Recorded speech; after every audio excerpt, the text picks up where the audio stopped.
Hello, we're back with some more of Hitler's Wonderland.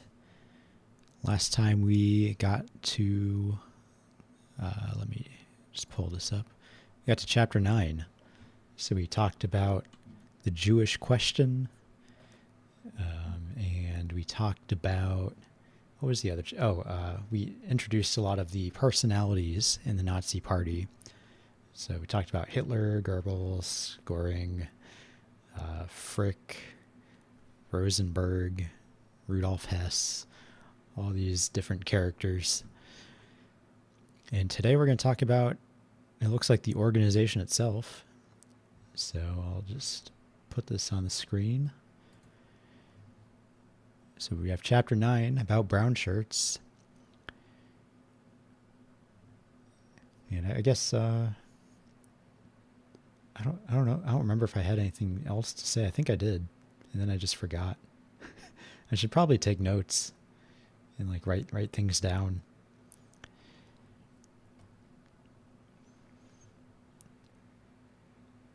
Because I think I had something to say about the Jewish question chapter.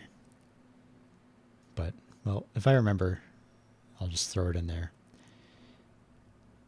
So, chapter 9, about brownshirts.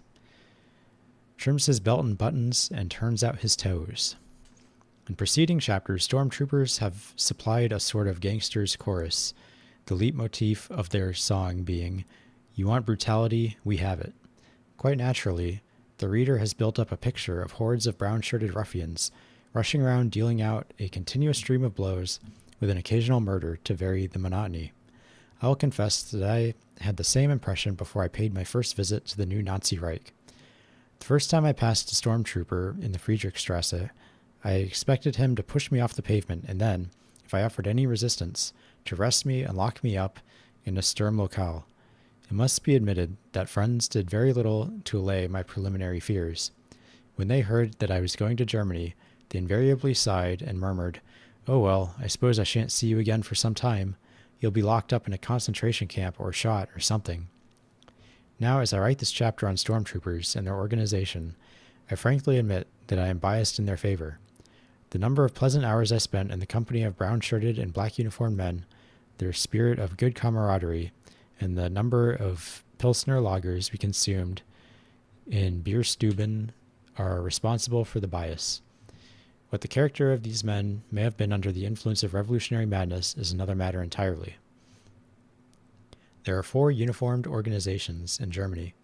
Their numerical strengths are difficult to establish because memberships constantly grow.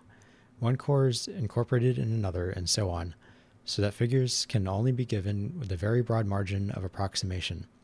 The largest of all is the SA, pronounced SA in German.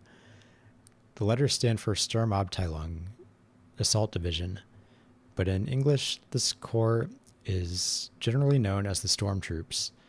Numerical strength 2 million. Next to the SA comes the SS, which stands for Schutzstaffel, meaning the Protection Corps.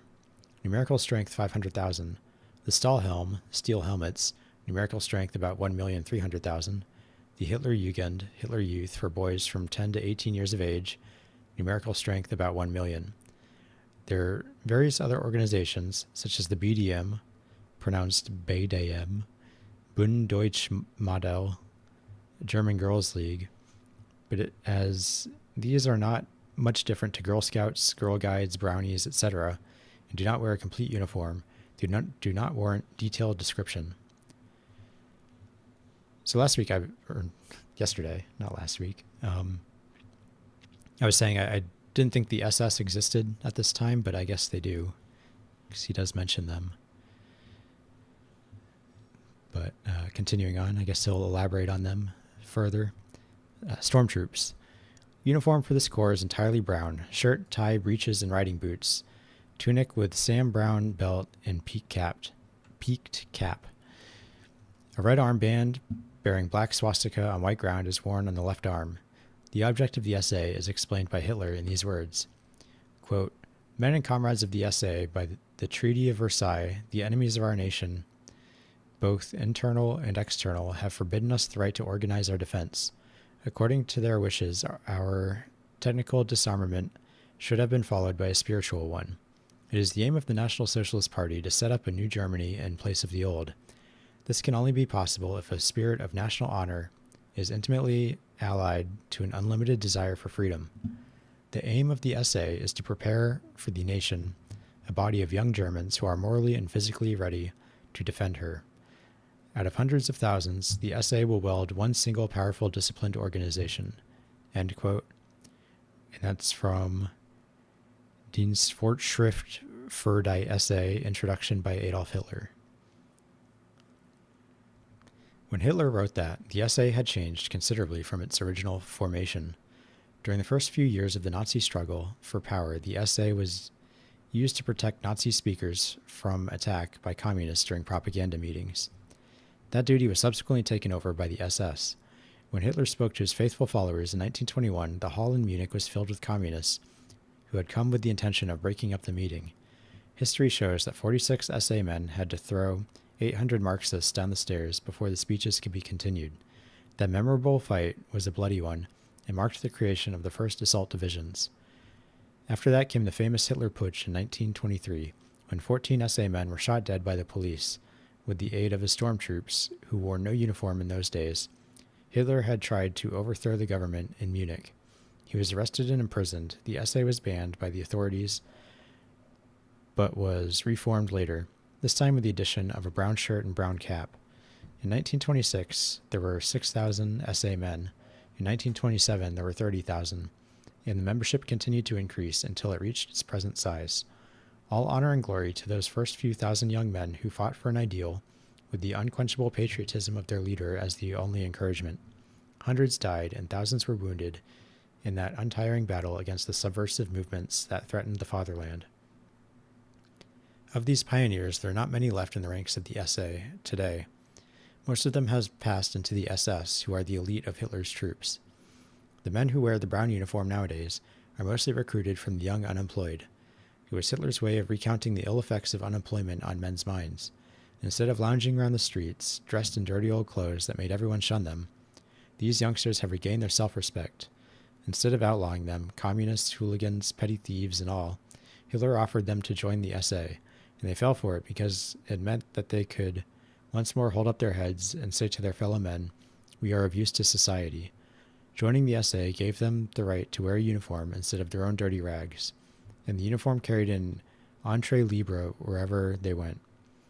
They could walk into the most exclusive cafe in Berlin if they wanted to and be welcomed, whereas before they would never have got past the doorman. So the streets were swept clear of loungers and hooligans. Communist youth organizations saw their membership fall rapidly, so that by giving young men the right to wear a uniform, Hitler changed an unruly horde of anarchists into a disciplined band of staunch patriots, which does not mean that the SA is entirely composed of ex-street loungers and ex-communists. All classes are represented in the ranks, where no class distinction is allowed. The SA cannot be called an army in the true sense of the word, because in the first place its members receive no pay and have to buy their own uniforms. Except for a few thousands who are destitute, the great majority of SA men live in their own homes, reporting for duty when needed. The question of uniforms is illuminating. The average price of these is 50 marks, and as the only income of an unemployed man is about 8 marks a week, it can be imagined what persevering economy is needed to save up the purchase price of a uniform. All the more reason for wanting one, as Hitler, the astute psychologist, probably realized. I remember asking the young night porter at my hotel in Berlin why he did not wear his uniform, as I knew that he was a member of the SA. His answer was that he already had everything but the boots, and these he hoped to buy within a month. There are thousands like him, scraping and saving for months to buy a glorious uniform. Besides the actual SA, whose commander-in-chief is Adolf Hitler, with 41-year-old Victor Lutz as chief of staff, are several allied corps, such as the political organization known as the PO, whose members wear a uniform similar to that of the SA, and are used as liaison couriers between various government departments. There is the Cavalry Corps, whose members must supply their own horses, and no hired horses are allowed. The Flying Corps composed of ex-war pilots, observers, aerial photographers, etc. And finally, the SA Reserve for men over 40 years of age and those whose work prevents them from being on regular duty. There is a separate corps known as the Motor Corps, which was distinguished by having Little Willie, ex-Crown Prince Wilhelm, as a member. The SA is very well organized and, except for the revolutionary period, well disciplined. The men are required to conform to a certain code of conduct unless they wish to be expelled from their ranks. This code is made up of 5 duties.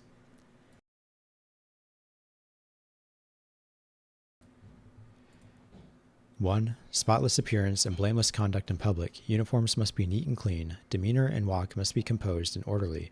No drunkenness in the streets. No public association with girls of doubtful virtue. No swearing. Helpfulness and consideration towards all, in particular women and the aged.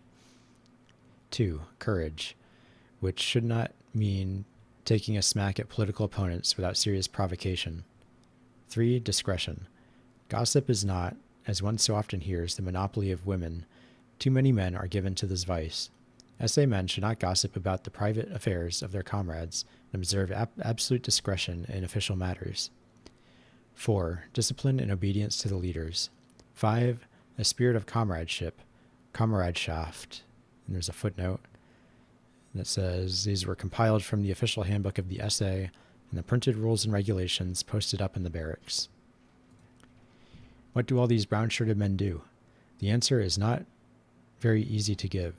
They do everything possible and imaginable that is not within the realm of the police. In the cities, they help to collect clothes for the poor, act as wardens and jailers in prisons and concentration camps, hunt communist and subversive literature, help the police control the crowds during the numerous parades, patrol at night to see that nightclubs close their doors at 3 a.m., stand guard in government buildings. In short, they make themselves generally useful in the towns and villages.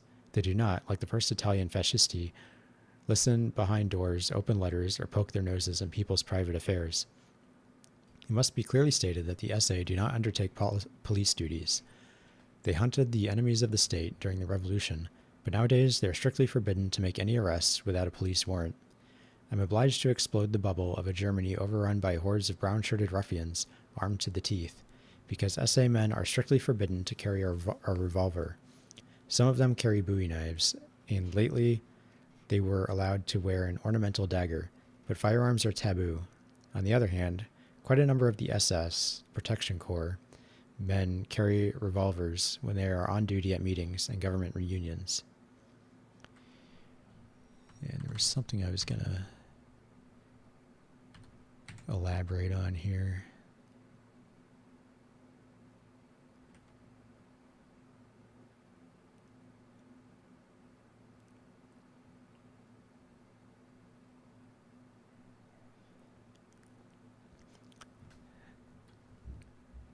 Oh yeah, when he talks about the Hitler Putsch in 1923, that's the famous beer hall putsch, and he says 14 Nazis were shot. I think it was 15, because I think there were 16 people killed total, not counting the police. I think 4 police were killed, and one guy was like a bystander. I remember that. But I think it was 15 National Socialists. I'll have to, I can look that up right now, actually. Let me just turn this off. And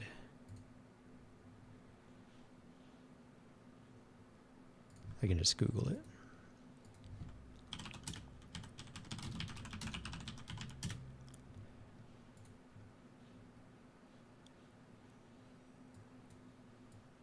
Yeah, on Wikipedia it says 15 Nazis. The bystander is kind of debatable, because the Nazis claimed him, but it's not really known if he was actually a part of them, like if he was, a part of the party or not. But they definitely tried to claim him. And there are a lot of these sorts of stories about the SA banding together and throwing people out trying to disrupt the speeches in Volume 2 of Mein Kampf. Because the second volume is all about kind of setting up the movement and the difficulties they faced in establishing the SA. All right, the SS Corps. This is an organization quite apart from the SA. The uniform consists of a brown shirt, black tie, black breeches, and black tunic with silver trimmings. The usual Nazi armband is worn on the left arm. If I were a German, I should certainly do my best to join the SS. The uniforms are so smart. It is a corps d'élite, and the entrance examinations are very strict. I have a great deal of admiration for these original followers of Hitler. They have come through many severe battles since 1921. I shall never forget the time I saw a solitary unarmed SS man holding his own against a crowd of toughs. It was in one of the worst gangster dives near the Schleisterbahnhof in Berlin, where an SA man in mufti and I had gone to have a look around. We got there just after 3 o'clock in the morning. The place was crowded with the toughest crowd of men I have ever seen, and there was this one SS man calmly ordering them to close the place and go home. By sheer force of personality and the respect that a uniform inspires, he was emptying the place, not without receiving many muttered threats and angry glances. Hitler has a right to be proud of his black-coated Schutzstaffel. The Stahlhelm. This organization was heard of some years before the SA was formed. Organized by ex-officers immediately after the end of the war, it was intended to retain a measure of the old Prussian army spirit and discipline in the midst of the revolt and chaos that was sweeping the country. The strength of the Stahlhelm grew by leaps and bounds. All better elements of Germany's manhood flocked under its banners to escape from communism, Spartacus leagues, and all those anarchist movements which followed the armistice. At the present time, the young Stahlhelm, those who did not fight in the West, have been incorporated in the SA, while the ex-soldiers form what is known as the Colonel Stahlhelm. This was done to alleviate the friction between Stahlhelm and SA, which was caused by the former's inclination towards the Nationalist Party and preference to the National Socialists.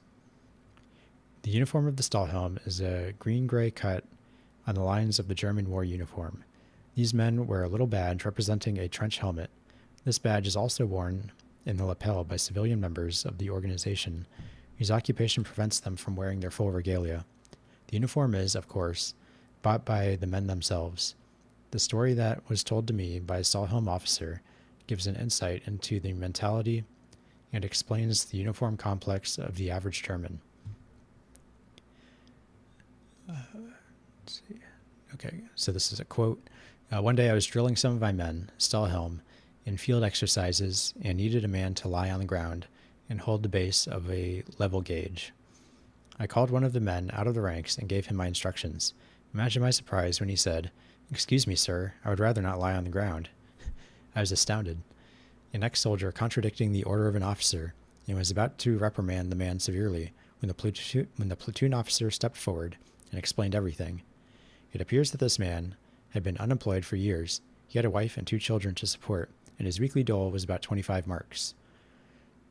Out of this money, he had managed to save enough to buy a Stahlhelm uniform. It had taken him 2 years to do it, and this was the first time he wore it in the ranks. No wonder the poor devil did not relish the idea of lying down in the mud. End quote. Of late, the entire Stahlhelm organization has been incorporated in the SA under the name of German Front Fighters League. There is still a certain amount of friction between the older members of the Stahlhelm and the younger SA men. The Hitler Jugend. This youth organization could be called the SA Cadet Corps. It is open to boys from 14 to 18 years of age who, when they reach the age limit, automatically pass into the SA. There are no specific duties for the Hitler Jugend, and they are allowed to take part in the SA parades or organize little meetings on their own.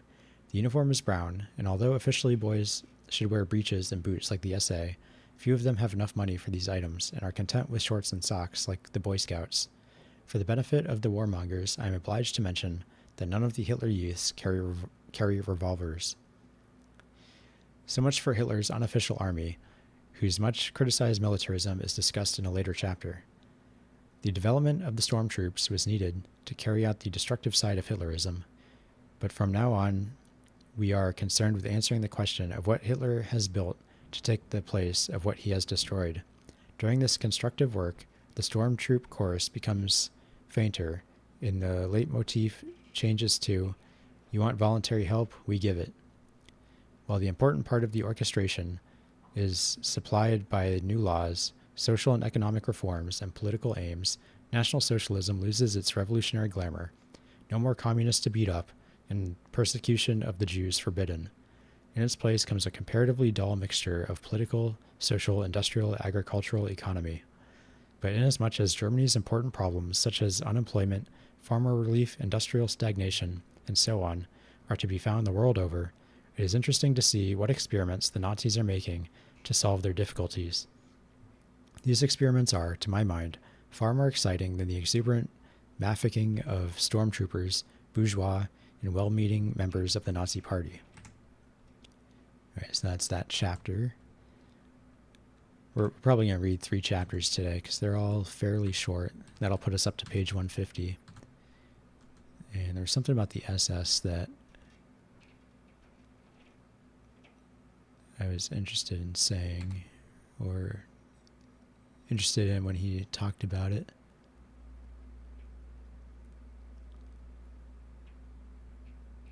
Oh, he talks about the entrance exam. I would like to try and find a copy of an SS entrance exam, if such a thing really existed. I've never heard of anything like that. Obviously, there was a selection process, but if there's like a written exam, I'd like to see something like that, just to see what kind of questions are on it. And in Mein Kampf, Hitler talks about why he chose the colors for the swastika banner. I don't remember why they chose brown. It just seems like such a boring, poopy color to pick for a uniform. I mean, Mussolini had like the black shirts, and black, you know, it can be kind of stylish. You can see that. And then the communists had the red, you know, but brown, I don't really understand. And I don't remember it being mentioned in Mein Kampf, so maybe it was. I mean, I don't have the book memorized, but continuing on. Chapter 10. Hitler starts working. But it's no use going back to yesterday, because I was a different person then. What has Hitler done is the question.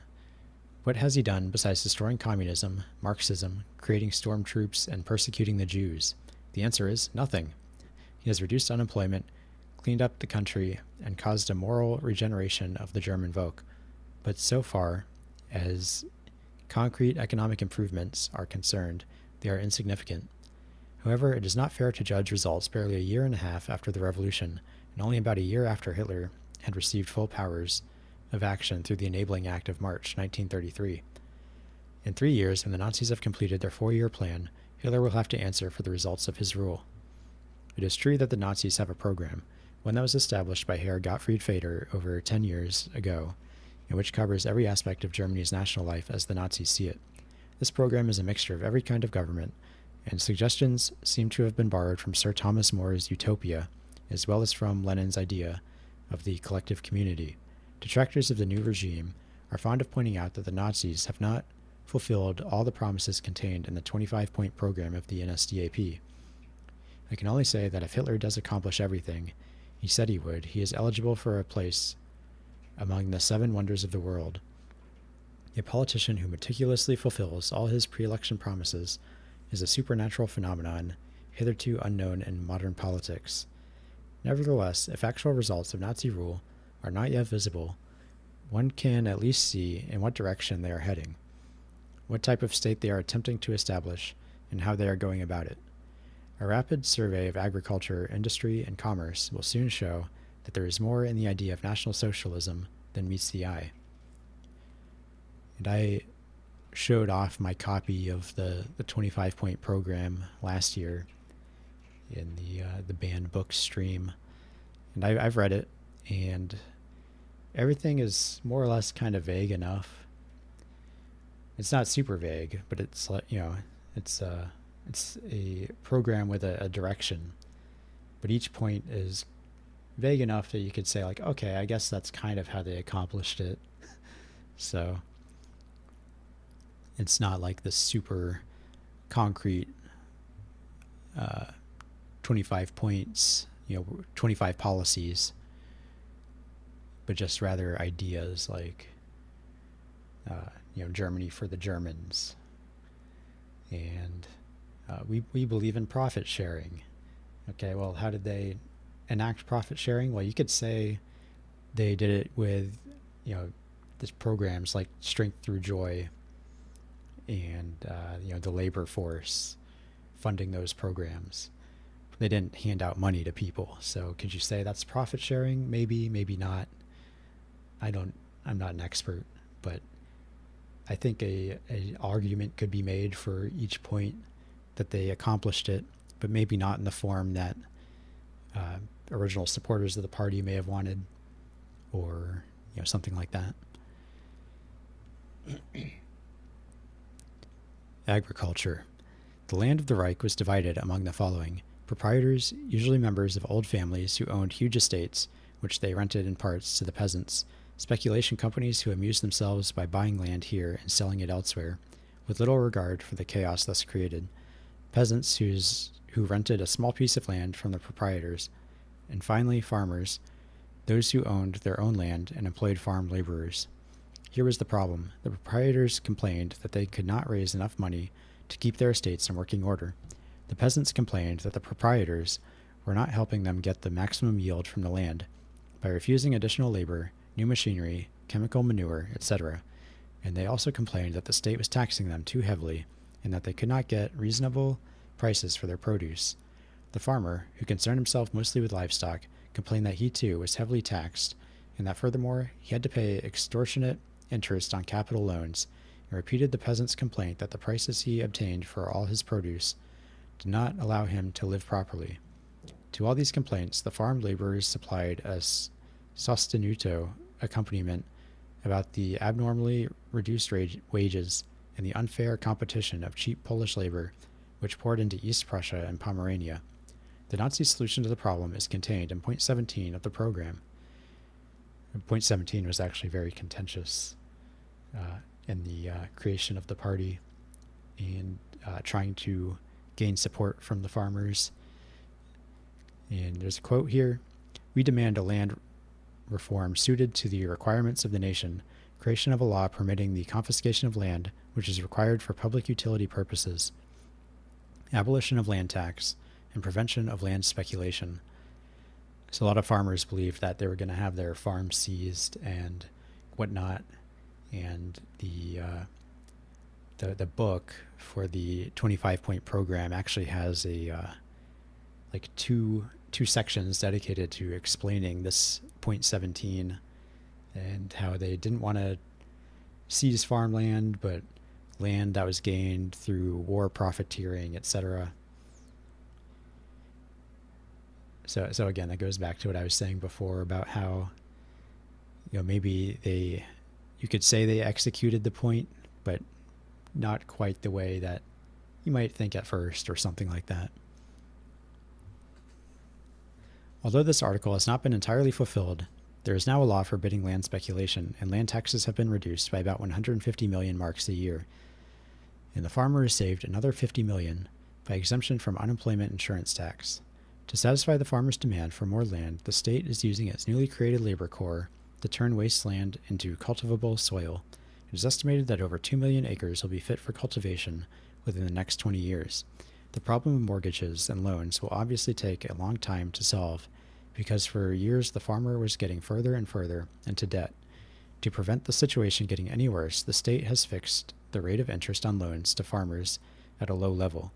Anyone found attempting to obtain a higher rate of interest will be put in a concentration camp. To relieve unemployment of farm laborers, the state has forbidden the entry of Polish labor into Germany, and at the same time obliged the proprietors to take back a proportion of dismissed labor. If they refused to do so, they would go to a concentration camp. The question of letting the farmers and peasants obtain a reasonable price for their produce was dealt with by prohibiting stock exchanges to quote wheat and rye, and fixing the price of these two commodities at a fixed level. The last reform is by far the most revolutionary, and shows up one of the basic principles of National Socialism. It is, on the face of it, extraordinary that in our modern world the price of the farmer's produce should be dependent on the vagaries of a speculative stock exchange. A farmer in East Prussia toils for months to reap a few hundred bushels of wheat, and then, when he comes to sell it, finds that the price has fallen to a ridiculously low figure because a group of black-coated gentlemen in Berlin decided to bear wheat or corner it, or something equally incomprehensible. Wheat and rye are basic commodities, and the Germans have called them bread industry cereals. But bread, in the modern capitalist state, is no longer considered as the first necessity of the nation, but merely as an abstract quantum entering into the equation of get-rich-quick speculation. Of course, there are any number of financial arguments to substantiate stock exchange dealings in food commodities, but none of them are strong enough to explain the modern phenomenon by which farmers, say in the United States, burn their produce because they cannot get reasonable prices for it.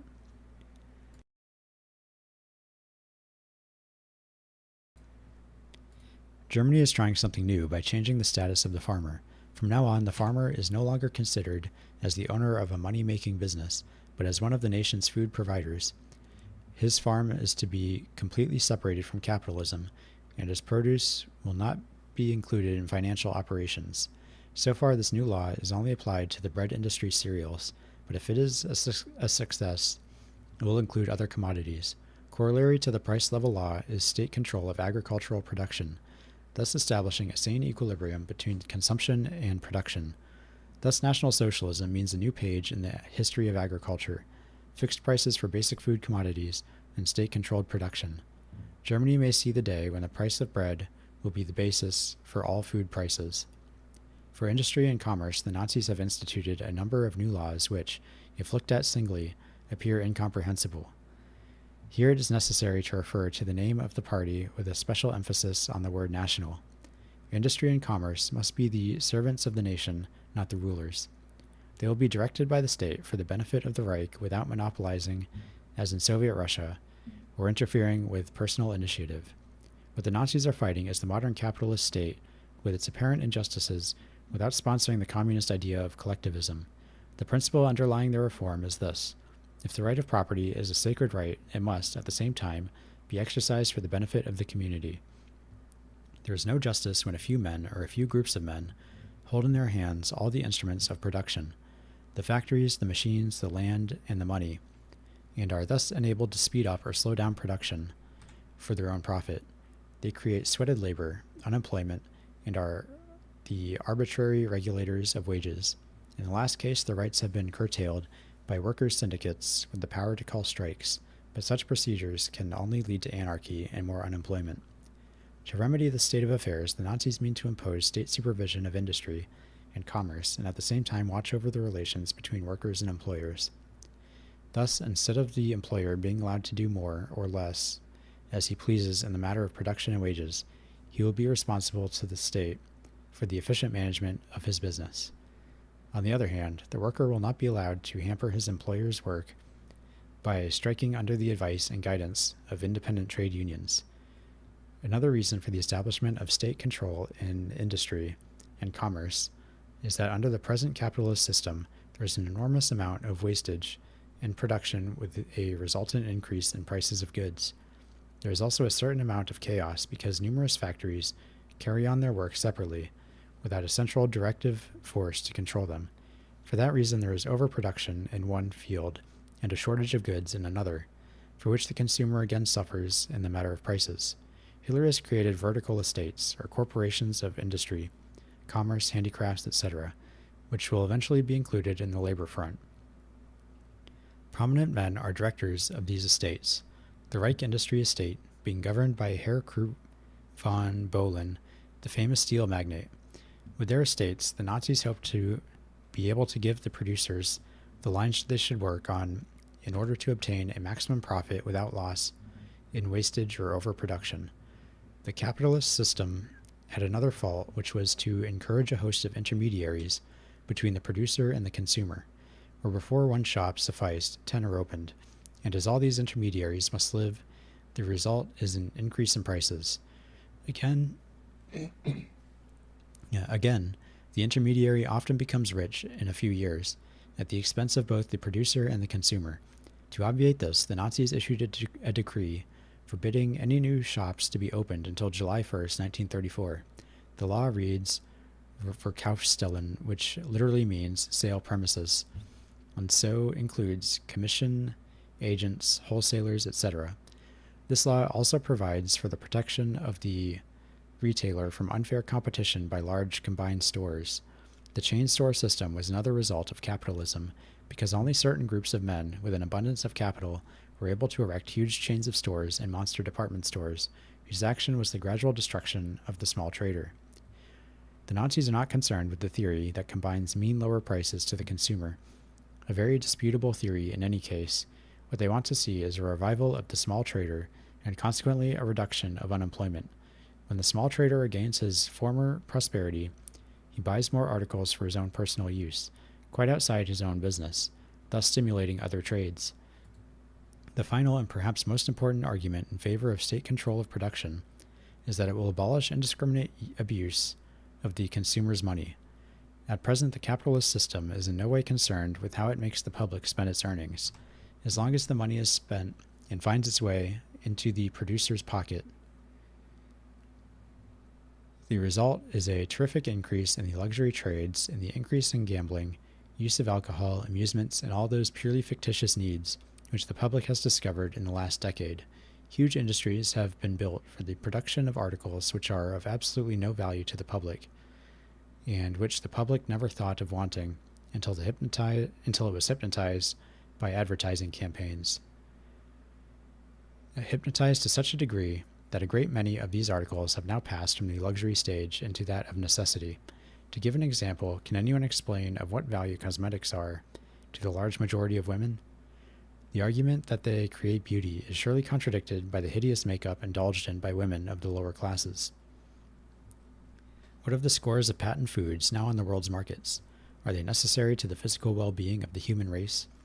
Every hoarding is covered with advertisements that are worded to imply that unless people eat these foods, they cannot possibly live happily and healthily.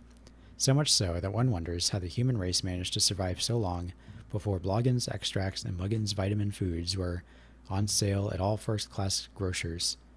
Consider the hundreds of patent medicines pretending to cure all ills. Their advertisements contain so many symptoms of ills that everybody is sure to find one to fit their case. Are those medicines necessary to a nation's health, or are they merely fictitious needs created by clever advertising? And what of the labor-saving gadgets that are manufactured by the million? Are they too necessary to the physical, moral, and intellectual uplift of a country? They save the housewife a great deal of time in her household work, but what does she do with the time thus saved? Finally, there is the industry of small luxury articles, those that are all the rage today and forgotten tomorrow, the essence of uselessness. The economic answer to all this is that producers of fictitiously needed articles give employment to thousands of workers, and the dividends of these firms become income to their shareholders.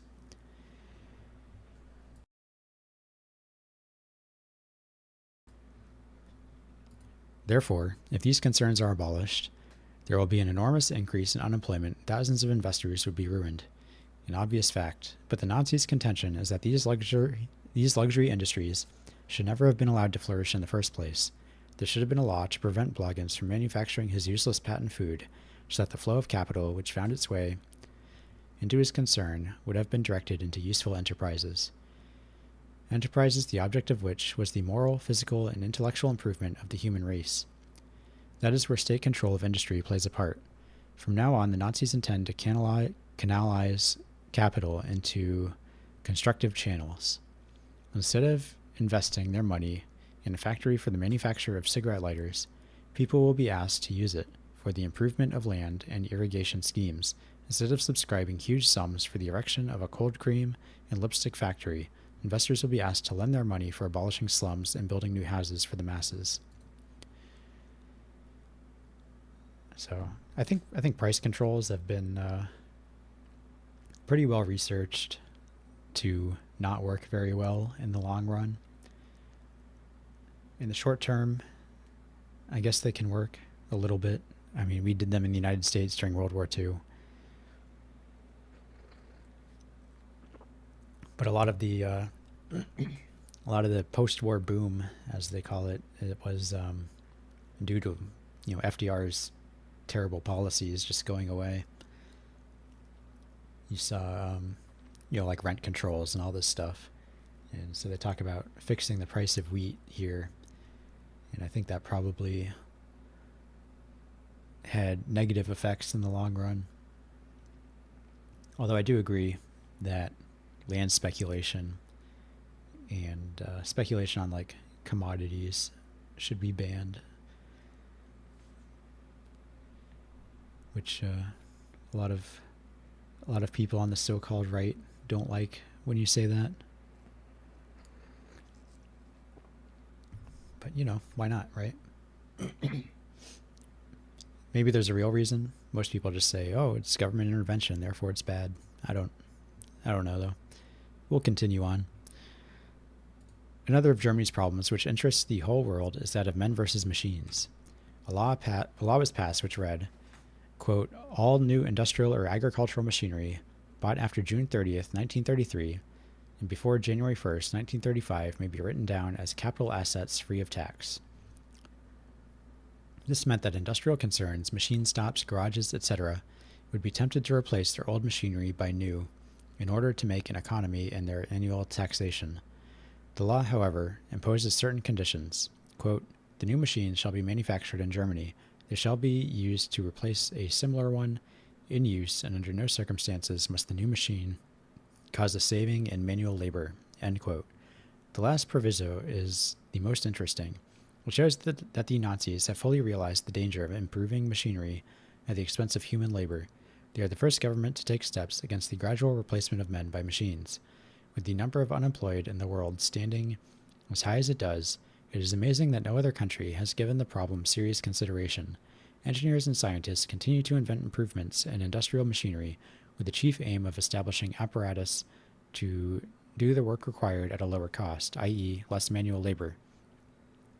The improved machines are hailed with joy by the manufacturers, who see in them a reduction of their wages bill, and the result is increased unemployment.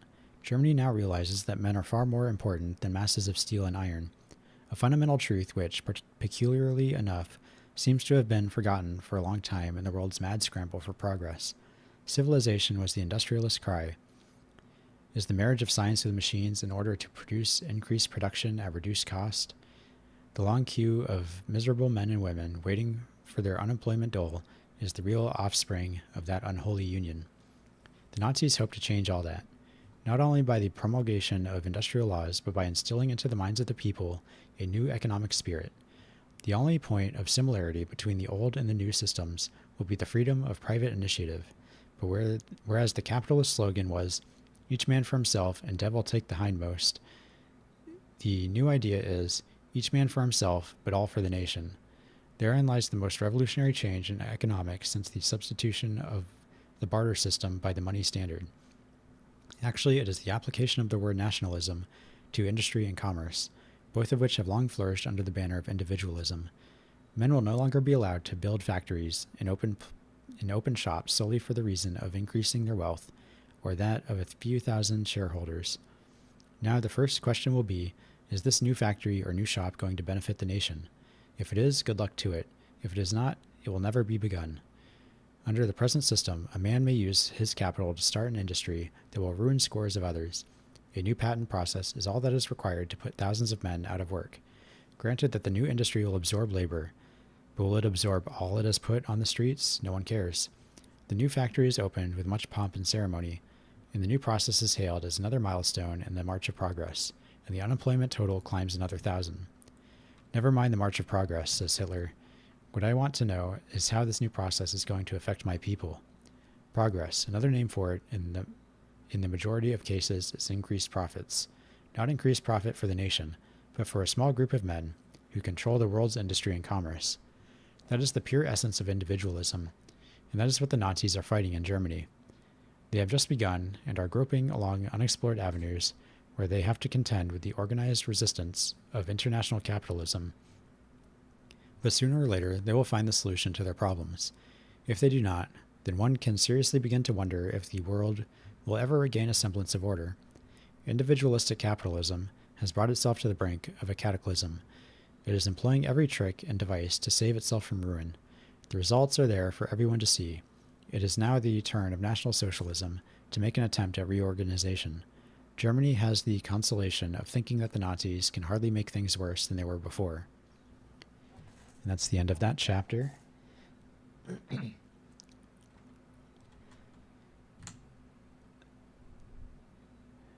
So he does kind of bring up a point here that if there's a new industry that forms, that puts people out of work, a lot of people will end up working for that industry. So I guess it's good to balance things. And I guess that's what Hitler was trying to do by saying, he wants to know how it affects the people.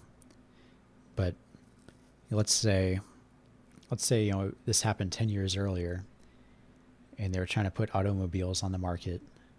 And they're like, oh, well, all the people taking care of horses and stuff will be out of work. Would Hitler have said, well, those people work on cars instead? Or would he have stopped, any production of automobiles in Germany? It's hard to say, but, we survived the car industry happening and the horse industry dying out. So I think it's safe to say we'll survive more things. I mean, even now with AI and stuff, the people who do the monkey jobs that are getting replaced by AI will just do the monkey jobs to take care of the AI. Just checking temperature meters at a data center or something.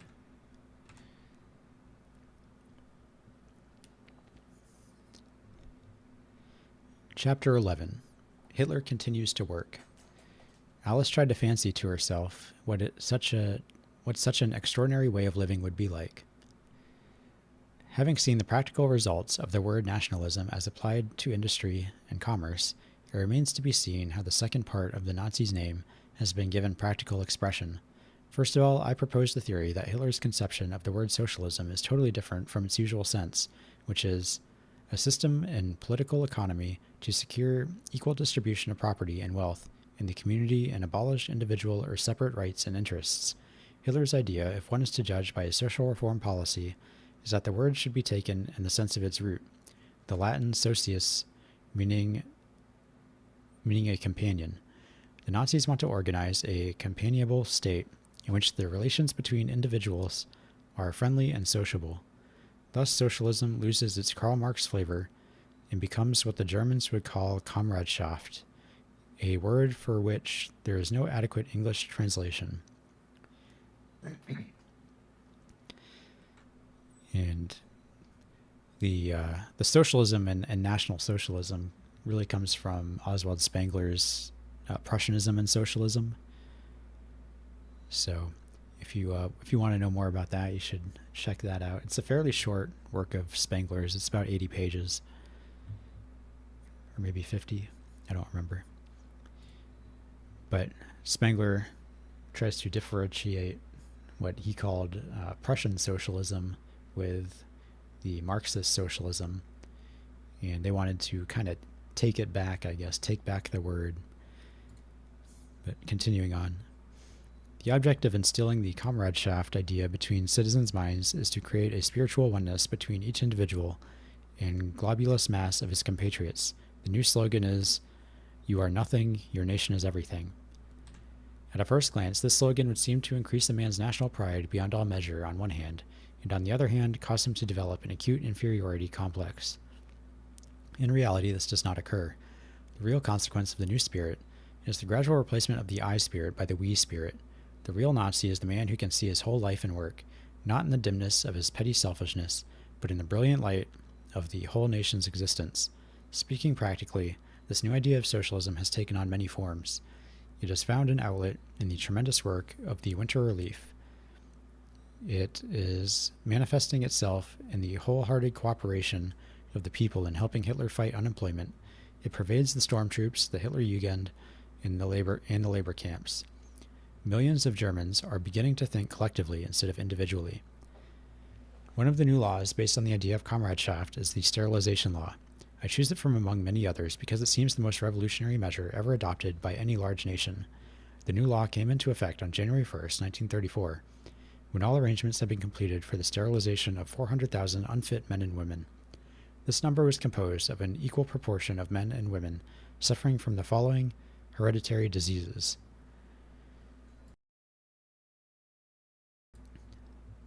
imbecility from birth, schizophrenic, maniac insanity, depression mania, hereditary epilepsy and St. Vitus's disease, hereditary blindness and deafness, grave hereditary malformation, grave alcoholism. The costs of carrying out this gigantic program were estimated at about 10 million marks, which was about 500,000 pounds at the time. And as much as the operations cost 20 marks for the men and 50 marks for the women, the men have to remain in bed for 4 days and the women for 8 days. In view of the fact that the government have to spend over 170 million marks every year for the care of the congenitally unfit, the addition of 10 million is not a serious consideration. They hope to regain part of their expenditure from the saving and the health insurance fund. The object of this law, of course, is to eliminate the physically undesirable elements of society in order to achieve race purity from the hygienic point of view. The most difficult part of the law's fulfillment was the establishment of courts to decide who is to be sterilized. Nearly 200,000 hereditary health courts were constituted, each of these being responsible to a higher court, of which there are in all 27. Thus, anyone ordered to be sterilized by a local health court has the right of appeal to one of the higher courts. It must be clearly understood that sterilization is quite distinct from castration, and does not in any way abolish man's enjoyment of his faculties, or cause any physical alterations to his body. And there's a footnote here. It says, a Nazi law makes castration the penalty for sexual crimes. The first application was made in the Duisburg Criminal Court in December 1933 to a 33-year-old man who was charged with assault on a schoolgirl. He was condemned to 20 months imprisonment and castrated. The law enables the courts to order the castration of persons over 21 years of age who are convicted of murder or manslaughter from sexual motives, or who have 2 convictions for sexual offenses standing against them. This law may be an echo of the appalling Dusseldorf sexual maniac crimes that took place some years ago. So I guess you could be sterilized as a punishment for a crime, but not as just part of the... I think I said sterilized. I meant castrated. You could be castrated as a punishment for a crime, but not for this sterilization program. I'm guessing it was just like maybe a vasectomy or something. The new law caused an outrage against humanity outcry throughout the world. Most of the serious protests coming from Catholics, whose Pope had condemned the law in these words, quote, although it is distasteful for us to speak of a practice which has been made compulsory by law in a neighboring country, yet so many of the faithful are awaiting guidance that we must speak. End quote. He then referred to the faithful to the papal encyclical titled Casti Connubii, in which sterilization is condemned as a grave sin against the laws of God. Even the Italian fascists condemned the new law. The Regime Fascista wrote, quote, compare the delicate work of the regime, the Italian fascist, to improve the future generations with the irrational, unscientific, and inhuman law recently promulgated in Germany, a law which will never be approved by those who have an understanding of the deep humanity of fascism. End quote. The law raises an interesting question. Do the civilized races really need a compulsory cleanup, or is Hitler tilting at a windmill? One answer is that if Germany alone spends 170 million marks, which is 8.5 million pounds at the time, a year on the care of congenitally unfit citizens, how much do all the nations of the world spend for the same cause? Probably millions or billions of dollars, pounds, francs, pesetas, and yens, billions of which might as well be thrown into the ocean, for all the good they do to humanity. It does not matter that congenitally fit men and women are out of employment and starving, as long as idiots, lunatics, and alcoholics are able to live for 60 years at the state's expense. i.e., at the expense of their compatriots. Generations of men and women have suffered from the effect of wars and plagues, and they have transmitted their diseases to their offspring. In later years, humanity concentrated in filthy, smoky cities and developed numerous ills, all of which were also transmitted to posterity. Men whose blood is corrupted by syphilis, alcoholism, and phthisis are allowed to have as many children as they please, although some of these will be born blind or idiots or paralytics and subsequently become a burden on the state. 5,000 years ago, the problem of race deterioration was of no great importance. In those days, there were still opportunities for different tribes of the same race to mingle and thus strengthen the common blood.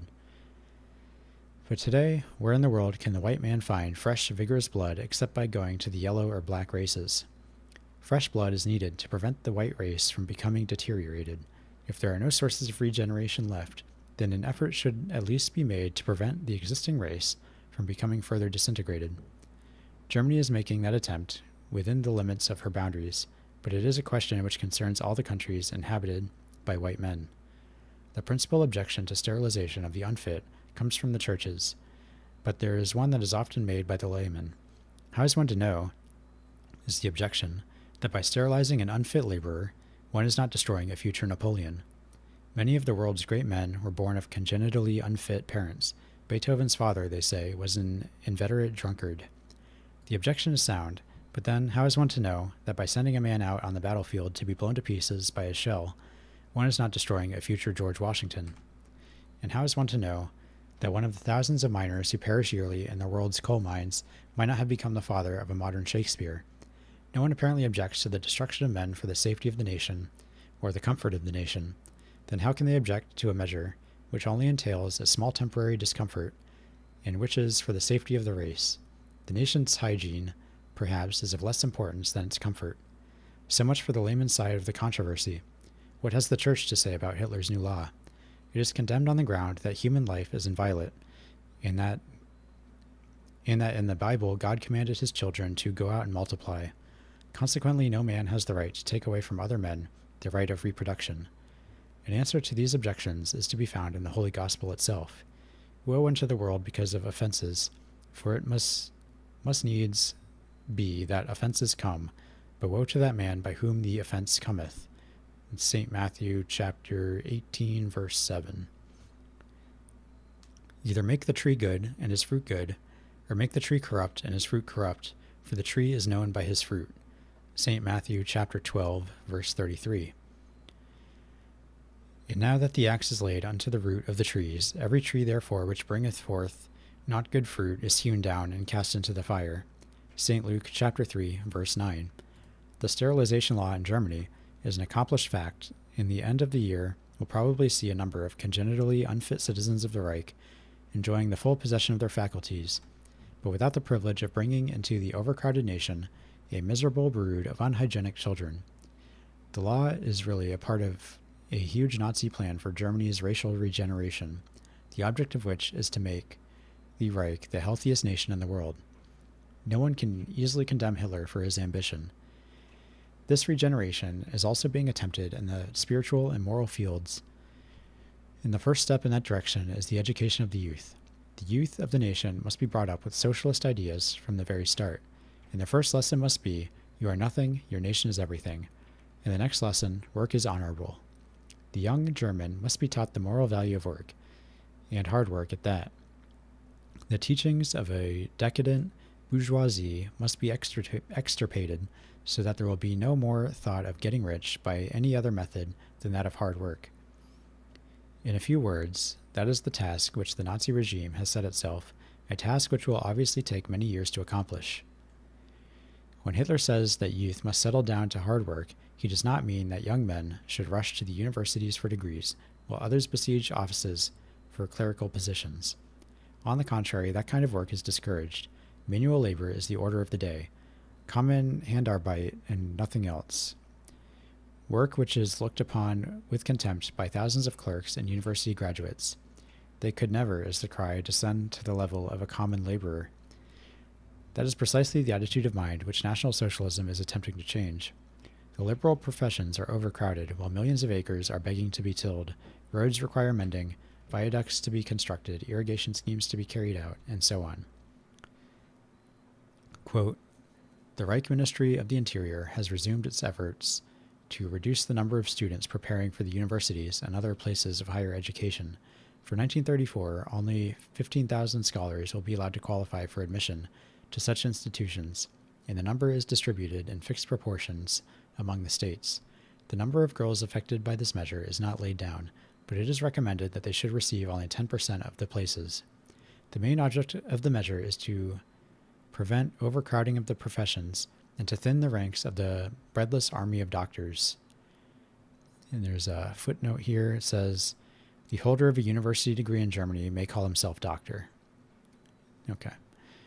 And continuing with the quote, whereas in 1911, there were 62,900 students at the universities. In 1931, there were 123,000. The increase is partly accounted for by the social ambitions of parents who made every sacrifice that their sons might rise to be officials or professional men and avoid the stigma of ordinary work. The Nazis, on the other hand, insist on the dignity of manual labor and all work, and now a large number of children will be diverted from the secondary schools into practical trades. End quote. And that's from a Berlin correspondent of the Times. How much of all this is true for other countries? How many mothers would rather see their sons starve in a white collar than see them eating in blue overalls? The middle classes must indeed be decadent, as the Nazis claim, if a man who earns his bread by the sweat of his brow is inferior to the one who earns this by the scratch of a pen. On what historical, religious, moral, or philosophical grounds is such an assertion based? The influence of Germany's new conception of manual labor is far-reaching. It undermines so-called class distinction and its brother class hatred, and the day may come when the worker and the intellectual will be able to meet without a feeling of antipathy on both sides. The Nazis Arbeitsdienst, the labor service institution, is trying to achieve this result by teaching the manual worker and the brain worker to have for each other nothing but respect. That's the end of that chapter, and that's all we're going to read today. So, in the last chapter, the one before chapter 11 here, he talks about like economic nationalism, and that's kind of what I was talking about a little while ago when I was talking about the economy they set up was more like Friedrich List than the corporatist economy of the fascists, the Italian fascists. So when I was saying I didn't really like calling Nazis fascists because it's a different system of government, the economic nationalism that Michael Fry was telling us about here is kind of what I was getting at.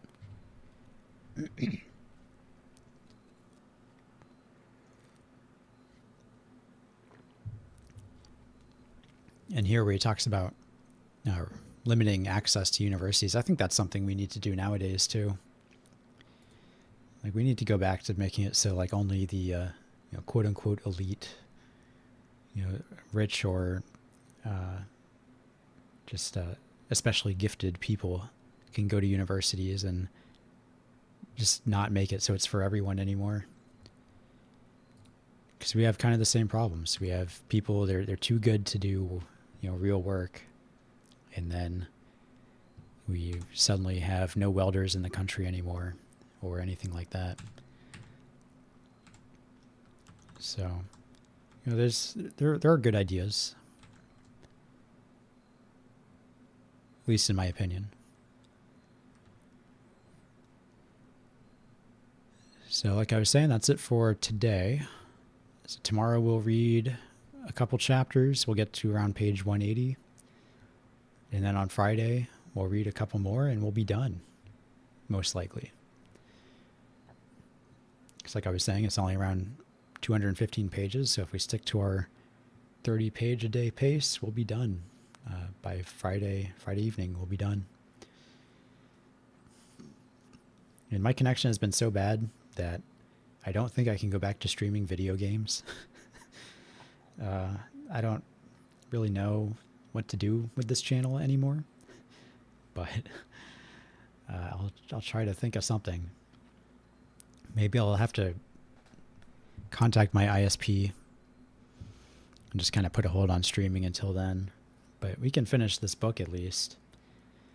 Maybe this will just turn into a book stream, book channel. I'll just sit here and read books all day. It's kind of silly, but it is an idea. But that's all. Thank you for being with me again today.